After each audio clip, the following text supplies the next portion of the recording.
തീരാത്ത കനിവിൻ്റെ കനലാണു തീക്കനൽ.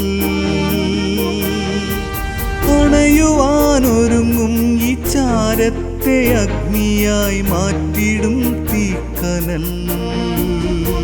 തീക്കനൽ, തീക്കനൽ, തീക്കനൽ.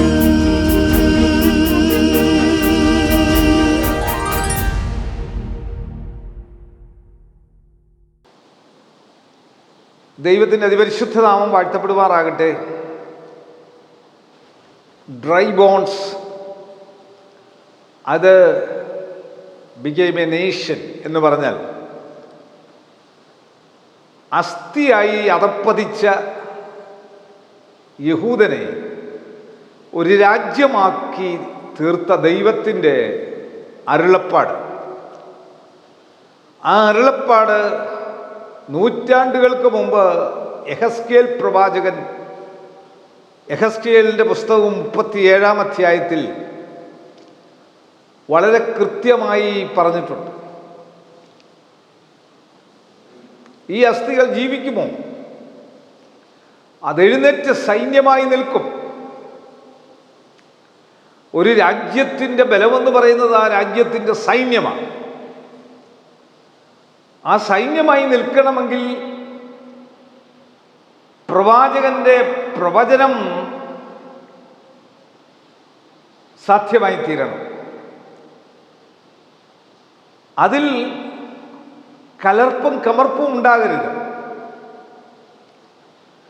പാപമാണ് ഇസ്രയേലിനെ തകർത്തത്.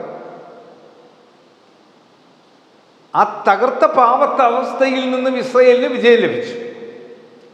ഒരു സൈന്യമായി ആ രാജ്യം മാറി. ഞാനും നിങ്ങളും പുതിയ നിയമ ഇസ്രയേലാണ്.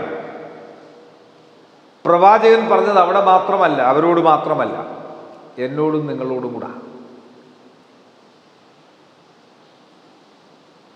ആ താഴ്വരയിൽ ഉണങ്ങിയ അസ്ഥികൾ കിടക്കുന്ന താഴ്വരയായി നിന്റെ വീടാണെങ്കിൽ, നീ ഒരു ജീവിക്കുന്നുണ്ടെങ്കിൽ, നീ വെറും ഒരു സ്കെലിറ്റനാണെങ്കിൽ, നിന്റെ ജീവനില്ലാത്ത അവസ്ഥയാണെങ്കിൽ, നിന്റെ ജീവിതം കൊണ്ട് നിനക്ക് യാതൊരു പ്രയോജനമില്ലെന്ന് നിനക്ക് തോന്നുന്നെങ്കിൽ, നീ ഒരു സംഭവമായി മാറും. നിന്നെ ഒരു സൈന്യമാക്കാൻ തമ്പുരാന് കഴിയും. യേശുക്രിസ്തുവിൻ്റെ ശക്തിയിൽ അവിടെ നീ ഒരു സൈന്യമാണ്, നീ ഒരു അസ്ഥിയല്ല. പലപ്പോഴും ഞാനും നിങ്ങളും അസ്ഥികളായി തീരുന്ന എന്താണെന്നറിയാമോ? ലോകത്തിൻ്റെ പല ആശ്രയങ്ങൾ നമ്മളിൽ വരുമ്പോഴാണ് ജീവനില്ലാത്ത അവസ്ഥ വരുന്നത്. ആ ജീവനില്ലാത്ത അവസ്ഥയിൽ നീ ഒരു അസ്ഥിയാണ്. ഈ അസ്ഥിയുടെ മേൽ ഉള്ള ശക്തിയാണ് ജീവിപ്പിക്കുന്നത്. ഈ ശക്തി ഇന്നത്തെ ദിവസം നിങ്ങൾക്ക് വേണം. നിങ്ങൾ ഇന്ന് ഉണങ്ങിയിരിക്കുക, പല കാര്യത്തിലും ഉണങ്ങിയിരിക്കുക. രോഗം, ദുഃഖം, ക്ലേശം, കടം, ഭാരം, മക്കളുടെ കാര്യം, വീടിൻ്റെ കാര്യം, ലോണ്, വണ്ടിയുടെ കാര്യം, എന്ത് വേണം, പല പ്രശ്നത്തിൽ നീ ഉണങ്ങിയിരിക്കുക. നിന്റെ പേരാണ് ഉണങ്ങിയ അസ്ഥി. നിന്നെ മാറ്റിയെടുക്കുവാൻ എൻ്റെ കർത്താവിന് സാധിക്കും. എൻ്റെ കർത്താവിൻ്റെ സന്നിധിയിൽ നിന്നെ മാറ്റിയെടുക്കാൻ എൻ്റെ കർത്താവിന് മാത്രമേ സാധിക്കുകയുള്ളൂ, വേറെ ആർക്കും സാധിക്കുകയില്ല. യേശു കർത്താവിൻ്റെ പരിശുദ്ധാത്മാവിൻ്റെ ശക്തി നിന്നിലേക്ക് വരുമ്പോൾ നീ ഒരു സൈന്യമായി മാറും.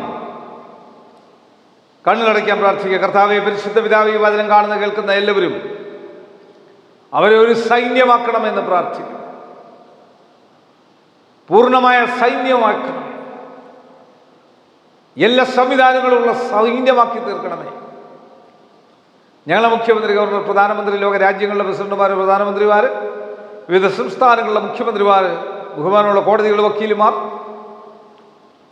ലോകമെമ്പാടും സുവിശേഷം പ്രഘോഷിക്കുന്നവർ, ശക്തിയോടെ ദൂത് ഘോഷിക്കുന്നവർ, വിവിധ ചാനലുകളിലൂടെ ജോലി ചെയ്യുന്നവർ, ഫോട്ടോഗ്രാഫേഴ്സ്, മാനസിക സംഘർഷത്തിൽ ജയിലുകളിൽ കഴിയുന്നവർ, വഴിയോരങ്ങളിൽ കഴിയുന്നവർ, ഭവനങ്ങളില്ലാത്തവർ, ജോലികളില്ലാത്തവർ, ജീവിക്കാൻ സാധ്യതകളില്ലാതെ മങ്ങിക്കിടക്കുന്നവർ, പട്ടിണിപ്പാവങ്ങൾ, സാധ്യതകൾ അസ്തമിച്ചു പോയവർ, പരിശുദ്ധാത്മാവിൽ കൊച്ചു കുഞ്ഞുങ്ങൾ മുതൽ പ്രായമുള്ളവർ വരെ ഇത് കേൾക്കുന്ന കാണുന്ന എല്ലാവർക്കും അവരവരുടേതായ മേഖലകളിലുള്ള സമസ്ത മേഖലകളിലുമുള്ള അന്ധകാരക്കെട്ടുകളെ മാറ്റണമേ എന്ന് പ്രാർത്ഥിക്കുന്നു.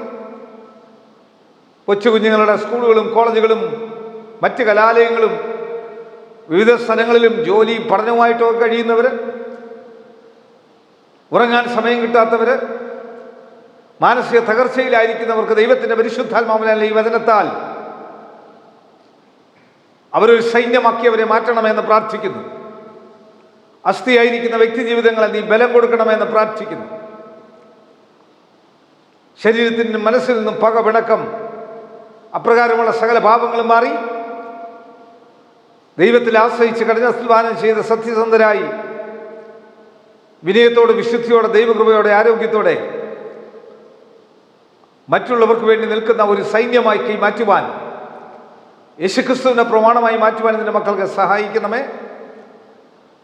WHO, health department, revenue department, police department, അർത്ഥ ഗവൺമെന്റ് സ്ഥാപനങ്ങൾ, ആശുപത്രികൾ, ഡോക്ടേഴ്സ്, മറ്റ് സ്റ്റാഫുകൾ, മരുന്ന് കമ്പനിക്കാർ, മരുന്ന് കച്ചവടക്കാർ, മരുന്ന് വിതരണക്കാർ, ആംബുലൻസ് ഡ്രൈവേഴ്സ്, ഒഴിയോര കച്ചവടക്കാർ, സ്കൂളുകൾ, കോളേജുകൾ, ഓർഫനേജുകൾ, ദൈവത്തിൻ്റെ പരിശുദ്ധാത്മാവ് എല്ലാ വിദ്യാർത്ഥികൾ, അധ്യാപകർ, അനധ്യാപകർ, പ്രഥമാധ്യാപകർ, യേശുക്രിസ്തുവിൻ്റെ കൃപ, ശക്തി എല്ലാവരുടെ മേലും ഒരുപോലെ പകരണമേ എന്ന് പ്രാർത്ഥിക്കുന്നു.